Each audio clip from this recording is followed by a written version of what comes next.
Well, hello people.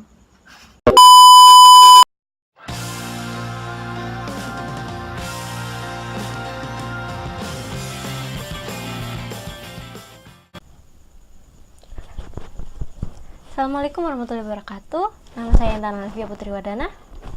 Dalam video ini saya akan menjelaskan tentang audit dengan hubungannya menjelaskan tentang audit dan hubungannya dengan beberapa mata kuliah lainnya. Kita akan bahas audit dan hubungannya dengan sistem informasi akuntansi atau yang bisa saya sebut dengan SIA.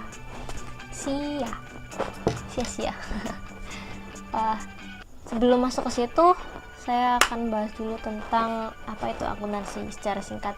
Akuntansi adalah pencatatan secara sistematis yang menghasilkan informasi keuangan berupa laporan keuangan berdasarkan standar akuntansi keuangan yang berlaku. Nah, peran SIA di sini adalah sebagai suatu sistem yang memang dirancang khusus untuk mengubah data-data yang ada menjadi sebuah informasi yang nantinya akan dikomunikasikan kepada berbagai pihak pemakai. Hubungan SIA dengan audit di sini adalah tujuan dari audit sendiri adalah memastikan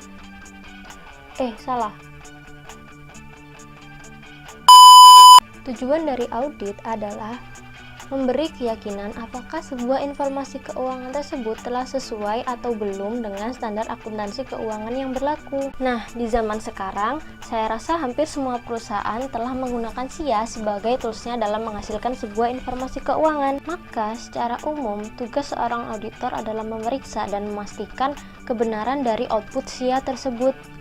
Saat melakukan kegiatan audit, auditor juga harus paham tentang sebuah sistem informasi akuntansi untuk menilai apakah sebuah sistem informasi tersebut telah efektif dan efisien, karena hal tersebut akan memudahkan auditor dalam menganalisa sebuah permasalahan yang mungkin akan ditemui saat auditor melakukan pekerjaannya.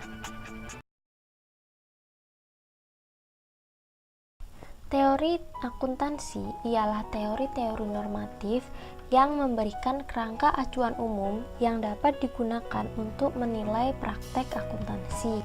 Dalam hal ini, audit kan merupakan kegiatan memeriksa dan menilai sebuah informasi keuangan. Jadi, seorang auditor haruslah paham tentang teori akuntansi karena sesuai dengan tujuan teori akuntansi sendiri, yaitu memberikan seperangkat prinsip logis yang saling berkaitan tentang akun-akun apa saja yang harus ada dan bagaimana cara penyajiannya, cara pengungkapannya, serta cara pengukurannya. Seorang auditor haruslah mampu memahami teori akuntansi tersebut untuk dapat menilai hasil dari sebuah praktek akuntansi.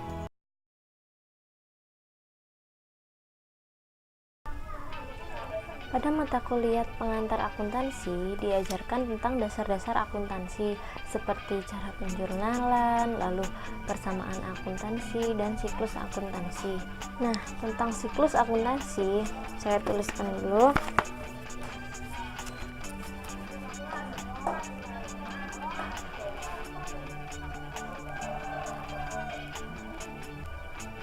Siklus akuntansi yang pertama ada transaksi.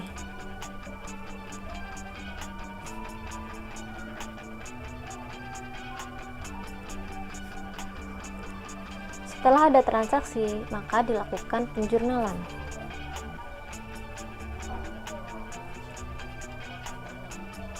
Setelah penjurnalan, lalu posting di buku besar.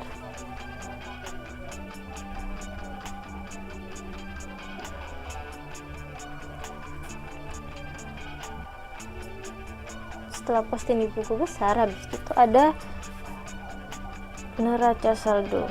Penyusunan neraca saldo. Nah, setelah neraca saldo dilakukan jurnal penyesuaian atau adjustment. Setelah jurnal penyesuaian, disusun neraca saldo setelah penyesuaian. Lalu yang terakhir adalah penyusunan laporan keuangan.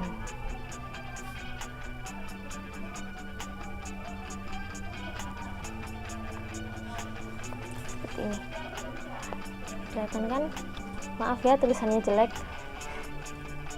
Nah, jadi dalam siklus akuntansi yang pertama adalah terjadinya transaksi, lalu dengan prosesnya hingga ke laporan keuangan.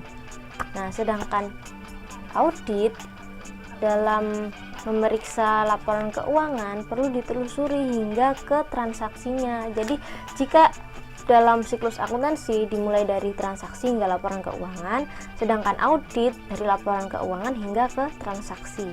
Jadi begitu. Jadi auditor harus mengerti tentang siklus akuntansi, tentang bagaimana proses penyusunan laporan keuangan beserta urut-urutannya itu tadi. Karena dalam melakukan kegiatan audit kan kita melihat laporan keuangan dahulu, setelah itu diperiksa dan ditelusuri secara urut ke bukti transaksinya seperti yang sudah saya jelaskan tadi.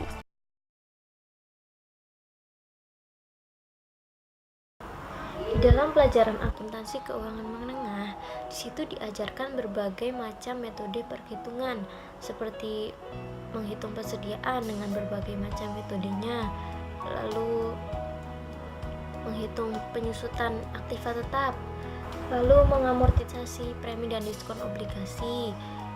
Terus di situ juga diajarkan tentang ekuitas, tentang tambahan modal di setor, tentang laba ditahan, saham treasury, dan juga dijelaskan tentang akuntansi sewa. Yang mana metode-metode perhitungan tersebut nantinya akan diperlukan auditor dalam melakukan pekerjaannya. Jika auditor tidak paham tentang metode-metode perhitungan tersebut, bagaimana auditor dapat memeriksa dan memastikan bahwa akun-akun yang diperiksa telah tersaji dengan benar? Karena dalam proses auditing terdapat bukti-bukti pemeriksaan seperti rekalkulasi ataupun melakukan pelaksanaan ulang, yang mana bukti pemeriksaan tersebut menggunakan metode-metode perhitungan seperti yang ada pada pelajaran akuntansi keuangan menengah. Pelajaran akuntansi keuangan lanjutan adalah pelajaran tentang konsolidasi beserta prinsip-prinsipnya. Nah, dalam pelajaran akuntansi keuangan lanjutan, di situ dijelaskan bagaimana cara menyusun laporan keuangan konsolidasi. Dijelaskan bagaimana teknik dan prosedur konsolidasi jika ada laba atau rugi atas transaksi persediaan, transaksi aktiva, dan transaksi obligasi antar perusahaan konsolidasi tersebut. Jika saya sebagai seorang auditor yang mengaudit perusahaan yang berkonsolidasi, maka otomatis laporan keuangan perusahaan tersebut adalah laporan keuangan konsolidasi, ya kan? Jadi, dalam kegiatan auditing perusahaan konsolidasi tersebut diperlukan pemahaman tentang akuntansi keuangan lanjutan agar auditor dapat memeriksa dan memastikan laporan keuangan konsolidasi perusahaan tersebut apakah angkanya telah tersaji dengan benar dan sesuai dengan teknik dan prosedur konsolidasi atau belum.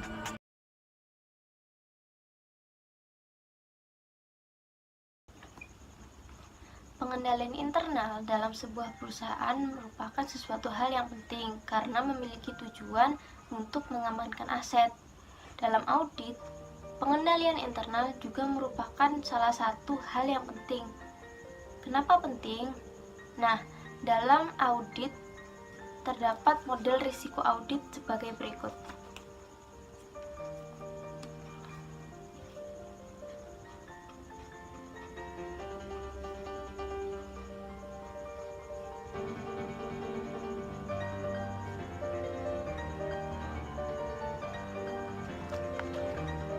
AR sama dengan IR kali CR kali DR. AR ini audit risk, IR ini inherent risk, CR control risk, dan DR detection risk. Nah, model risiko audit ini membantu auditor dalam memutuskan seberapa banyak dan jenis bukti apa yang harus dikumpulkan. Nah, dalam audit pengendalian internal itu perlu dipelajari dan dievaluasi untuk menekan audit risknya. Jika sebuah perusahaan pengendalian internalnya kuat, maka kontrol risknya akan rendah, sehingga audit risknya juga rendah. Jadi bukti yang dikumpulkan tidak terlalu banyak. Sedangkan jika perusahaan tersebut pengendalian internalnya lemah dan dinilai kurang bagus, maka kontrol risknya akan tinggi, sehingga auditor menekan audit risknya dengan cara mengumpulkan bukti-bukti yang lebih banyak dalam pekerjaannya nanti.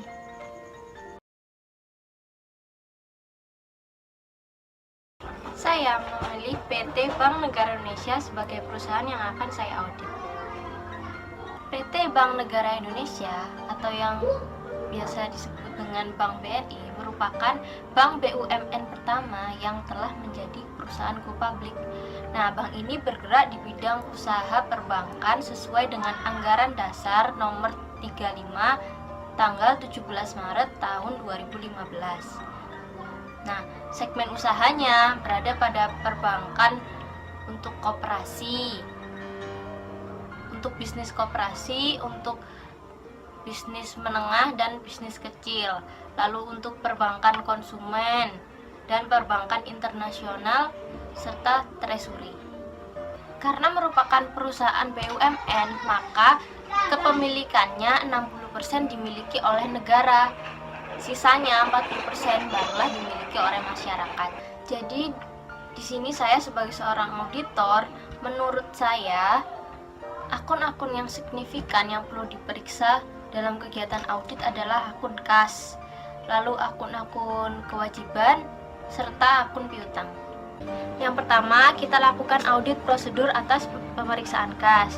Jadi mula-mula kita siapkan dulu skedul utama dari kas dan setara kas. Lalu kita melakukan case of name secara serentak dan mendadak pada semua jenis kas yang ada pada perusahaan tersebut.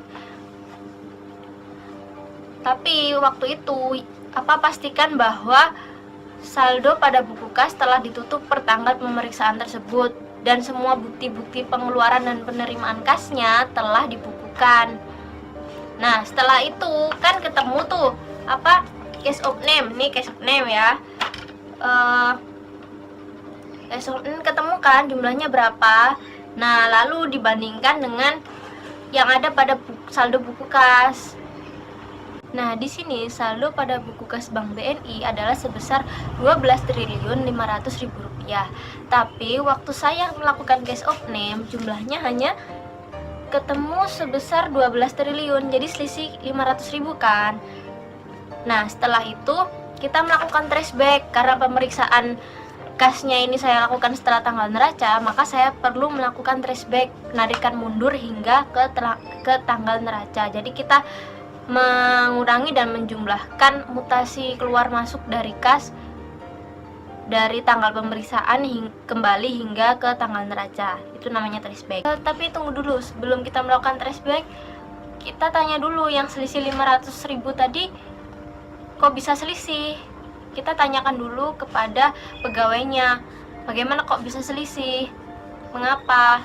Ternyata itu karena ada penerimaan kas masuk yang belum dibukukan. Nah, jadi udah ketemu kan, ternyata selisih 500.000-nya itu dari situ. Lalu setelah itu kita melakukan traceback. Setelah melakukan traceback kan diketahui hasilnya, lalu dibandingkan dengan perhitungan traceback itu tadi dengan saldo pada buku besar. Nih. Jadi saldo yang ada pada laporan keuangannya Bank BNI adalah kasnya sebesar 11.578 miliar. Dibandingkan dengan hasil traceback tadi, ternyata ketemu selisih 6.758 rupiah. Sebelum memberikan kesimpulan, periksa dulu penjumlahan lembaran-lembaran pada buku kas. Periksa apakah pemindahan saldo dari lembaran tersebut ke lembaran berikutnya angkanya telah tersaji dengan benar atau belum. Nah, lalu perhatikan jika ada kas dalam mata uang asing, apakah telah dikonversikan ke dalam kurs yang benar per tanggal neracanya. Setelah itu barulah membuat kesimpulan. Nah, kesimpulannya karena tadi ditemukan selisih sebesar Rp6.782, jadi akun kas telah tersaji dengan wajar menurut saya, karena selisih itu tidak material dibandingkan dengan total jumlah kas yang ada pada Bank BNI tersebut. Sekian penjelasan dari saya. Terima kasih telah menonton. Semoga bermanfaat. Nah, di zaman sekarang saya rasa semua perusahaan atau hampir semua perusahaan